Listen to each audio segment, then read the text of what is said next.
Hello everyone and welcome back. I'm Mr. Luis, and in today's video we're going to dive into the fascinating world of controlling variables and standardizing procedures in psychological research. These are crucial concepts that help ensure the validity and reliability of the results in any experiment.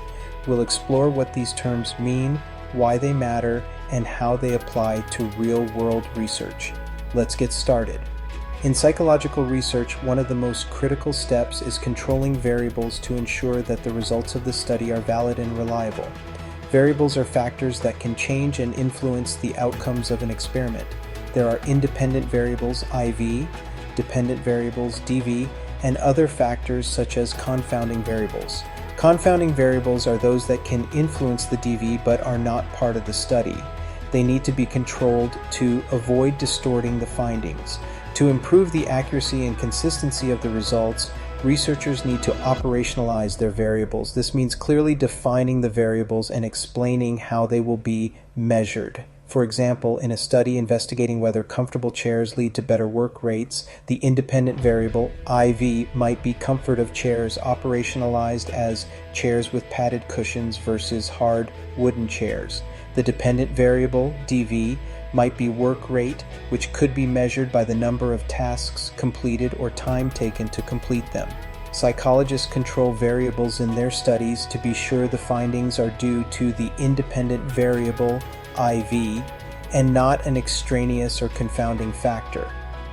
Confounding variables could be anything from lighting conditions to the individual characteristics of the participants, such as their energy levels or prior knowledge. Researchers must plan to minimize or eliminate these variables to increase the validity of their findings. For example, in Dr. Huang's study on classroom chairs, lighting could be a confounding variable. If the students in the soft chair condition are also in a brighter room, it might be the lighting, not the chair comfort, affecting their performance. To control this, Dr. Huang could place all students in the same room or ensure that the lighting is the same for both groups. To ensure that the study's conditions are consistent across all participants, researchers use standardized procedures. This means giving all participants the same instructions, experiences, and tests. For example, when testing student performance, all participants should receive the same test instructions and testing environment to make sure any differences in results are due to the experimental condition, not to external factors. Dr. Huang's study on chair comfort is a good example of the importance of standardization. By standardizing the chair types, room conditions, and instructions, Dr. Huang can ensure that the results are not influenced by external variables. In addition to controlling variables and standardizing procedures, researchers must be able to apply this knowledge to design new studies. For example, in a study on students' revision strategies, it would be important to decide what variables need to be controlled, such as the amount of time students spend revising or their prior academic knowledge. Let's return to Dr. Huang's study for a practical example. She hypothesized that students in more comfortable chairs would work harder than students in uncomfortable chairs.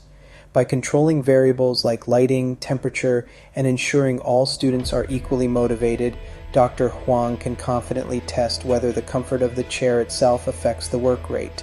To do this, she must also ensure that the DV, work rate, is consistently measured, perhaps by recording how much work is done in a set time period or the number of tasks completed. For example, consider a study testing the effects of music on concentration. The experimenters must standardize variables such as the type of music played, the volume level, and the environment where the study takes place. If one participant listens to loud rock music in a noisy room, while another listens to calm music in a quiet room, the differences in results would be due to the environmental factors rather than the music itself. In experimental designs, standardization ensures that results are consistent and not skewed by outside influences.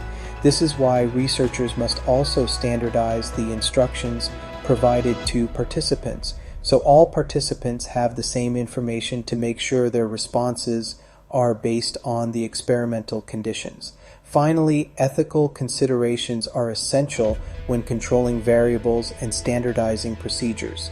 For instance, when conducting studies on students' concentration, it's crucial to obtain informed consent, ensure confidentiality, and avoid any undue distress to participants.